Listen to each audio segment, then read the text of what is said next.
In our last episode, we leave Magdalena Bay and have a lovely spinnaker ride overnight down to Cabo San Lucas.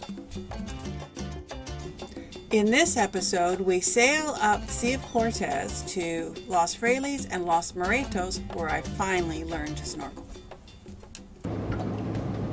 We are in Los Frailes in the Sea of Cortez, anchored in the exact same spot that we were in 2008. I don't know how we managed to do it. We weren't really looking at our old logs, but after we got the hook down and everything, I looked at our GPS position and we are in exactly the same spot we were anchored in 2008. How cool was that? Los Frailes is beautiful. It's sun is going down. We've just been in for a swim, hence the hair is all wet. Water was 85 degrees temperature wise. Beautiful. Absolutely beautiful. visibility is 60 feet. And visibility is 60 feet. I don't know, I don't put my face in the water, but Mike did. He went and dove on our anchor and it's looking pretty good. Life couldn't be better. Up to this point, my swimming experience was hanging off the ladder or swimming out to the rudder without putting my face in the water and back to the ladder.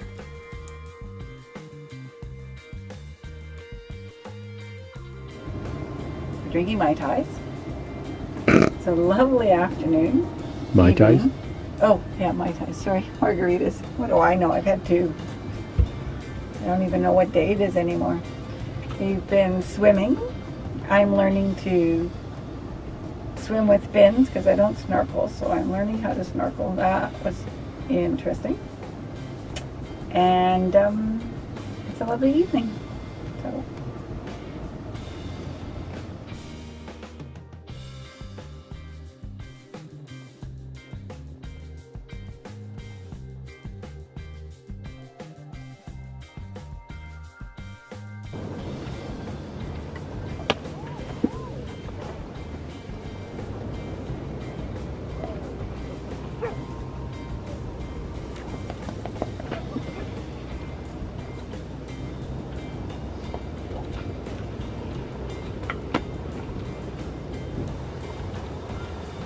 Oh, they're getting really close.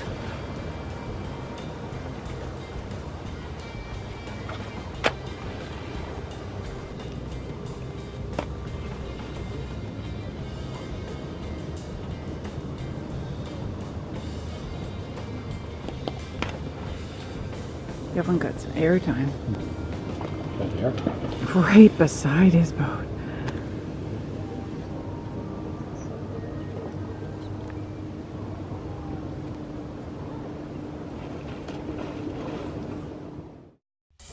The next day in Los Muertos, I test out my new snorkel equipment, snorkel and mask and fins. I've never used them before, so this will be interesting. I'm not a very strong swimmer, so I decided to use my life jacket, and Mike gives me a few pointers on how to use it.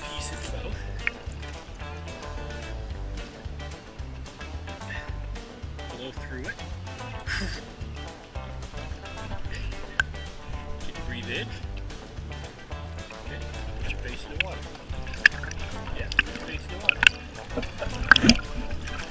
Put your face in the water. There it goes. First time. Face in the water. Go, go, go. Yay! I'm still very unsure about this snorkeling thing and putting my face in the water that Mike has to coax me to swim alongside the boat and out to the anchor chain. It feels very weird to be breathing underwater. I never thought that I would do this. I've always had a fear that I would drown.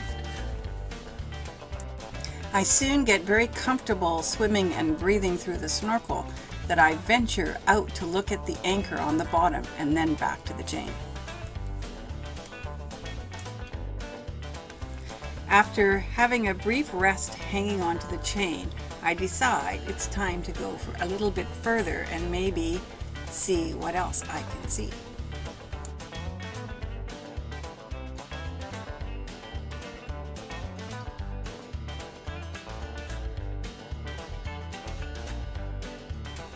So as we get further out, Jacquie spots where the anchor chain is dragging across the bottom.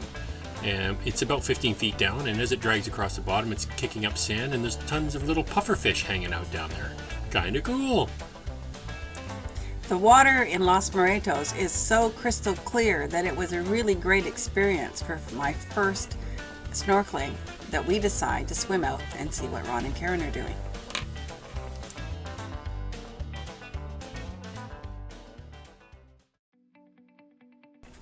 I have survived my first day of snorkeling, so we go again the next day and out to the reef at Los Muertos, where we see lots of different types of fish.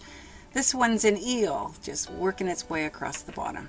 Very cool. I've never seen that before. What a change. 2 days ago, she wouldn't even swim away from the ladder. Now she's comfortably swimming over a reef, diving off a dinghy, having a great time. The waters at Los Muertos when we were snorkeling over this reef were so crystal clear, it felt like I was just swimming in a pool. We were impressed with the life on this reef. It's just alive, and it's so nice to have the water so clear so that we can see. It was a great experience for Jacquie's first true snorkeling adventure.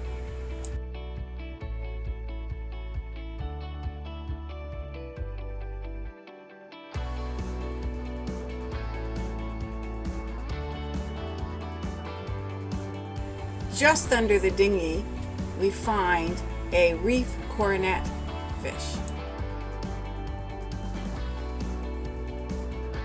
Just 20 meters on, and we find a white-cheek surgeonfish and lots of elegant coral, nice and healthy.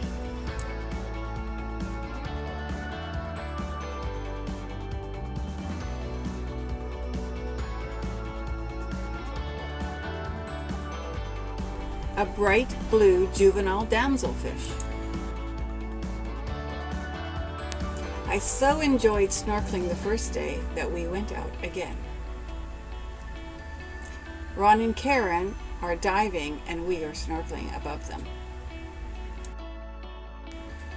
A couple of Cortez angelfish, dos angelfish, an adult damselfish.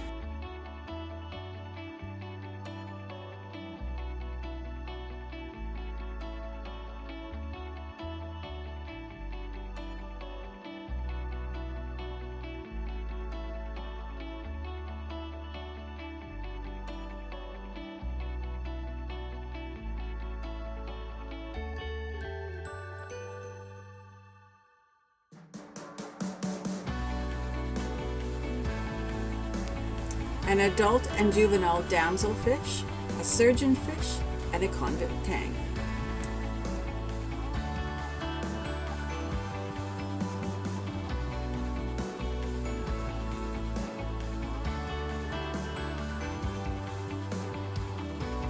A school of sergeant major fish.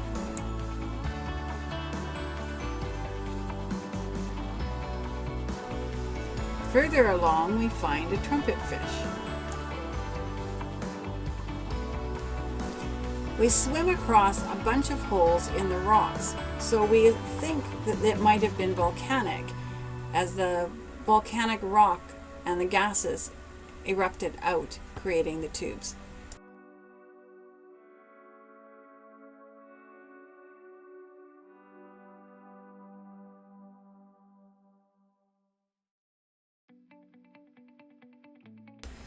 Jacquie gets really excited and follows an opalescent fish. We think it was either a clarion damsel or an Acapulco damsel. There's a couple of them here in the frame. A big school of surgeonfish. We followed these guys around for 20 minutes.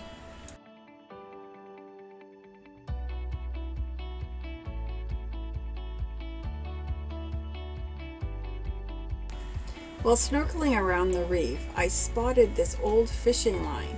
We had seen some people fishing, spin casting the other day. Mike tries his best to get some of the fishing line off the coral, but there's an awful lot of it, so we didn't manage to get very much off. I spotted these pretty red fish.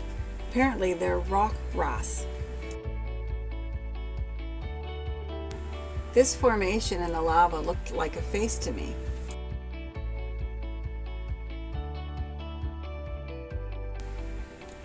Mike sees something of interest further ahead, takes off like a shot, and leaves me in his bubbles.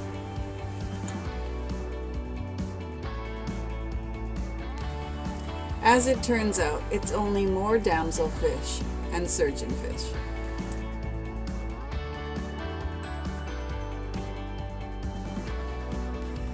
As we're snorkeling along, we start to notice different coral formations.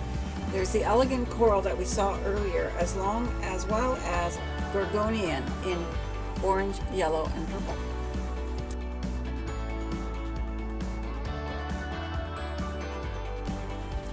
And this edge reminded me of the drop-off zone in the movies Finding Dory and Finding Nemo, even though it's not as colorful. In our next episode, we sail to La Paz and stay at Costa Baja, enjoy some colorful dancers, and swim with whale sharks. Dun dun dun dun dun dun dun dun dun dun dun dun. Don't forget to subscribe to our YouTube channel and follow us on our Facebook page, Instagram, and Patreon. Welcome to our newest patron, Nana Michael. You too could help make our videos better by becoming a patron.